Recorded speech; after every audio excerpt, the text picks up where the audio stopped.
Yes. On the consent to represent more than one buyer, we do that to represent more than one Seller as well. seller. Or for? What for? I have no idea. On representing more than one buyer, I understand, okay?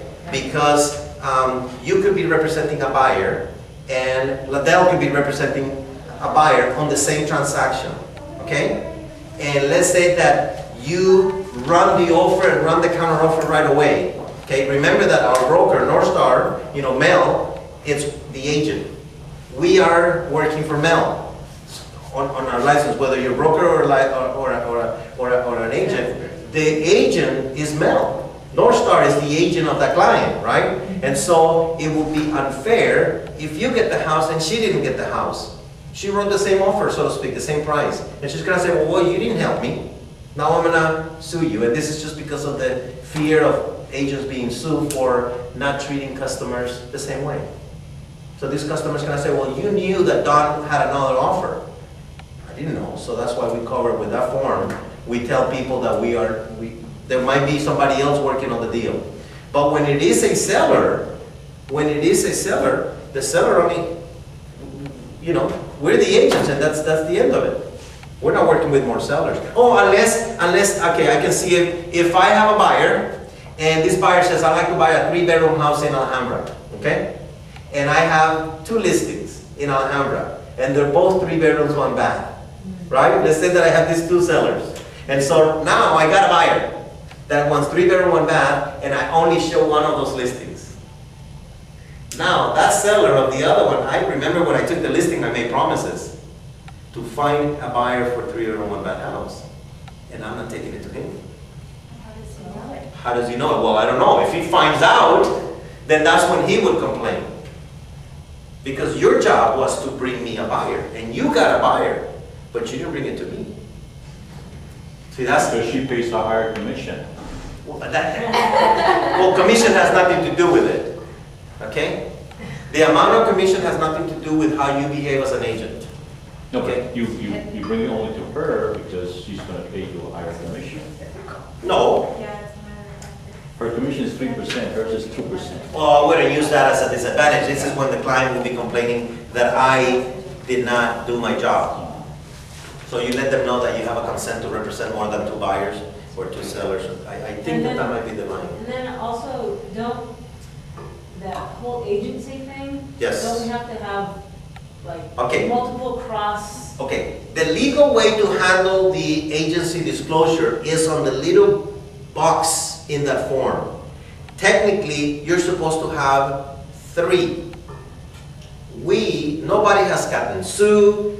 No, I am of the opinion, and this is just my opinion, is that as long as I have a photocopy of the other agency in my file, I'm going to probably go to the judge and say, Mr. Judge, there was no need to have another one, okay? Very clear. He read the same form, my client read the same form, and on the contract, it says confirmation of agency. Why would I have to? Well, the law says that you have to. Technically, yes. Century 21 represents the seller, okay? So the seller and Century 21 create one agency, right. An agency disclosure, okay? Now, I represent the buyer, okay? So NorthStar and the buyer have an agency disclosure. Right. The way the office policy here is that as long as we give each other a photocopy and we have it in our files, I'm cool with it, okay? But technically, this is the way it has to be. I, as a buyer, will get one. Then when I am going to present an offer to you, I must include a blank agency. So the buyer and me and NorthStar, so the seller and NorthStar will have that disclosure. How about this way? No. Only the buyer. Okay, so the buyer's agent is supposed to technically have 2 with the buyer and the seller. And also crosses, yes, yes. But the listing agent only needs 1 with the seller. The listing agent needs 1 with the seller and 1 with the buyer as well. Oh, that's what I was asking. Yes, cross. This way and this way. Right. Okay. But I find it one extra step that is not necessary. You will find large companies that have, oh, they gotta do it that way, and so comply with them, okay? Don't be, but if you just give me a photocopy of yours, and I'll put on my file, I'm cool with that, okay? So, nobody has gotten into trouble by having that. If they audit your file, nobody's gonna say, well, you're doing it wrong because you gotta take this step first and that step later. The same thing goes with the FERPTA, okay? The FERPTA, it is, if you're representing a buyer, the responsibility falls on the buyer, because the seller could sell the property and be on his way to Brazil tonight, right? And so the IRS is coming after the buyer for the taxes that the seller needed to pay, okay? The IRS imposed it on the buyer for the buyer to withhold either the 10% for the federal or the 3 1/3% for the state of California. Okay, that's how the law reads. But the agent is also responsible, so we need to fill the form, and also escrow is responsible. So escrow does it as their own, you They know, withhold automatically, escrow does? if they do not have the exemptions. Escrow will, I mean, if the people has an address in New York, their address was in New York, escrow immediately will withhold the 3 1/3% and send it to the franchise tax board. Well, that brings up a question then, because our owner, seller, moved to Utah, but power of attorney to her son that lives here. Okay, but that was her last address, that was her primary residence. Right. She files income taxes in California for that year, so she does not need to be withholding, Okay. okay? And then you need to have a CPA, you know, I am not a CPA and do the Yeah. disclosure about it, you check it with your own accountant, okay? But if the person lives in New York and they're selling a California property, Yeah. they will withhold unless they have an exemption. I mean, they can ride And and, not for capital gains. that is for the capital gain purposes, okay? That is for a profit. It's only 10% and 3 1/3. I have no idea because it's based on the full sales price. Who come up with the amounts, I have no idea.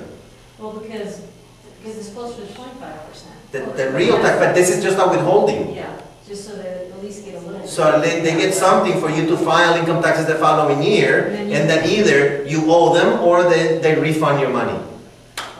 Okay? Any other questions? Yes. Yes. I don't know if this would be the appropriate time, but let's say, because I'm new to all of this, just some of the finer things about, let's say, for example, in the case of this home, where we listed at 559, we knew that was probably below market for the area. Okay. Can we, with the buyer's permission, say to the prospective buyers, we're only accepting offers at this amount or higher? Once you accepted the offer, No, not accepted. We just have, There's so many. we've had so Trying to many. figure out what we can say to give, people have been digging us for information of.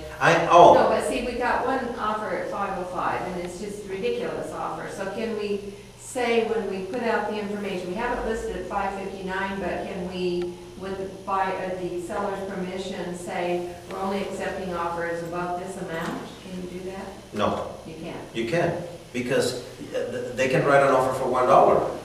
Oh, I know, but don't you have, can the seller say, I don't want to see any offers below this Well, amount? the seller will have to instruct you in writing Right, not to present offers to him right. for X amount of dollars, sure. That's what I'm saying. Yes. But saying it to all the prospective buyers, you can't, so that way you can get more offers, not wasting their time to provide you less offer than, since Yeah, there's but 30 offers.